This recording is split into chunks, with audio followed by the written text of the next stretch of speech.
Hi friends, welcome to my channel. నేను చాందిని. ఈరోజు video వచ్చేసి లాస్ట్ వ్లాగ్ అనమాట. మమ్మీ వాళ్ళ ఇంట్లో అంటే హోమ్ టౌన్లో లాస్ట్ డే అనమాట. సో ఈరోజు డే వచ్చేసి నేను పూజా స్పేస్ క్లీనింగ్తో స్టార్ట్ చేస్తున్నాను. లేచి ఫ్రెష్ అప్ అయ్యి స్నానం చేసేసి ఇలా పూజా స్పేస్ క్లీనింగ్తో స్టార్ట్ చేస్తున్నాను నేను.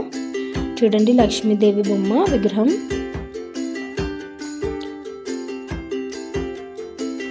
మమ్మీ వాళ్ళ ఇంట్లో వచ్చేసి సపరేట్ పూజా రూమ్ ఏమి ఉండదు. చిన్న మార్బుల్ది గట్టు ఒకటి ఉంటుంది. సో ఫోటోలు అవన్నీ ఉంటాయి అన్నమాట.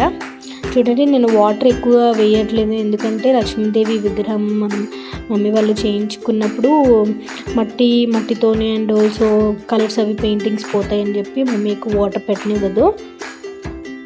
అందువల్ల నేను వాటర్ హారం దగ్గర, నెక్లెస్ దగ్గర చూడండి పసుపు కుంకుమ ఉండిపోయాయి కదా, అవి కూడా నేను వాటర్ స్ప్రే చేస్తాను. వాటర్ స్ప్రే చేసి స్పాంజ్తో క్లీన్ చేస్తాను అన్నమాట.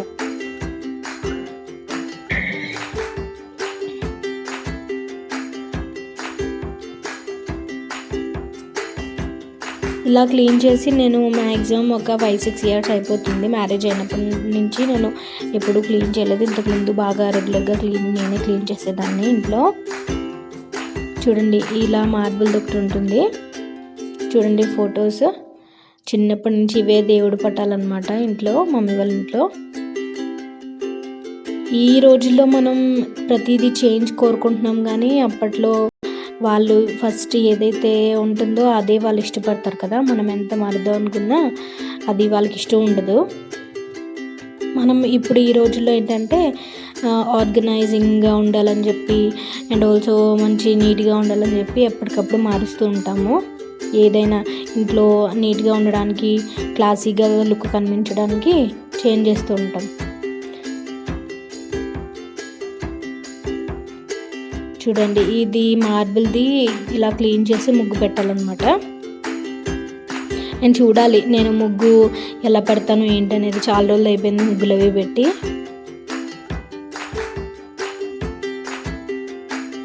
అండ్ ఇది అయిపోయిన తర్వాత, ముగ్గు పెట్టేసిన తర్వాత అన్ని పటాలు వెట్ క్లాత్తో, డ్రై క్లాత్తో క్లీన్ చేసి బొట్లు పెట్టాలన్నమాట.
సో క్లీనింగ్ అయిపోయింది, అన్ని ఫోటోలకి బొట్టులు కూడా పెట్టేశాను. సో ఇప్పుడు మమ్మీ పూజ చేసేసుకుంటుంది అనమాట. ఎలా ఉందో నాకు కింద కామెంట్ సెక్షన్లో చెప్పండి. అండ్ నేను ముగ్గు పెట్టి చాలా చాలా సంవత్సరాలు అవుతుంది. అంటే నేను మ్యారేజ్ అయినప్పటి నుంచి ఇంకా ఇక్కడ ఏం క్లీనింగ్ అని ముగ్గు కానీ పెట్టలేదు. సో కొంచెం తేడాగా వచ్చినట్టు అనిపించింది, అలవాటు పోయింది కదా, అందువల్ల అనమాట.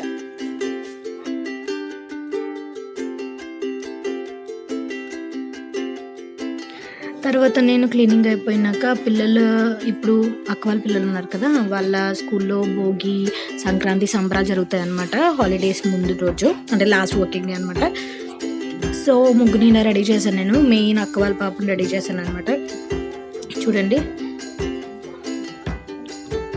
నాకు చిన్నపిల్లని రెడీ చేయడం ఇప్పుడు వచ్చి ఎవరిని రెడీ చేయలేదు. సో ఎలా రెడీ చేశానో, నీట్గా చేశానో లేదా నాకు కింద కామెంట్ సెక్షన్లో చెప్పండి.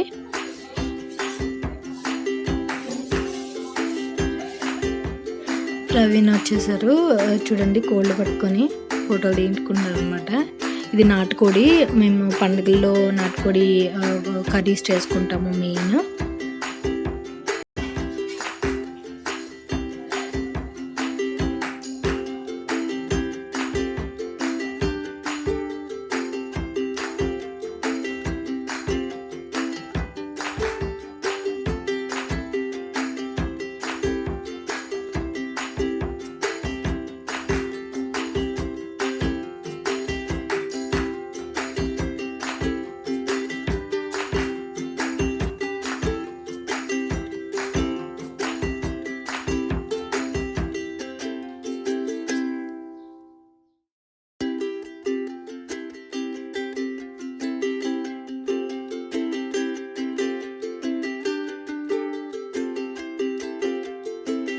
సో ఈ క్లిప్స్ వచ్చేసి చూడండి, ఇలా ఇది శనగపప్పు అనమాట. పప్పులు అవి పంచుకుంటారు మమ్మీ వాళ్ళ స్ట్రీట్లో. అదేంటంటే మంత్లీకి 100 పెట్టుకుంటారు, 1200 అలా అవుతుంది కదా. సో 200 ఎక్స్ట్రా వేసుకొని ఇలా ఇయర్లీ మొత్తం బస్తాల లెక్కన తెచ్చుకొని పంచుకుంటారు అనమాట. పప్పుల చీటీ అంటారు దాన్ని. మినపప్పు, శనగపప్పు, కందిపప్పు, ఇడ్లీ నూక అండ్ ఇడ్లీలు చేసుకునే పప్పు. చూడండి, ఇవి మమ్మీ వాళ్ళ వాటకు వచ్చింది అనమాట పప్పులు. సో లాస్ట్ క్లిప్ వచ్చేసి నేను షీట్ మాస్క్ ఒకటి ట్రై చేస్తున్నాను, కాయా డర్మా న్యాచురల్స్ది రివిటలైజింగ్ మాస్క్ అనమాట. సో కామెంట్ చేయండి friends. Thank you for watching.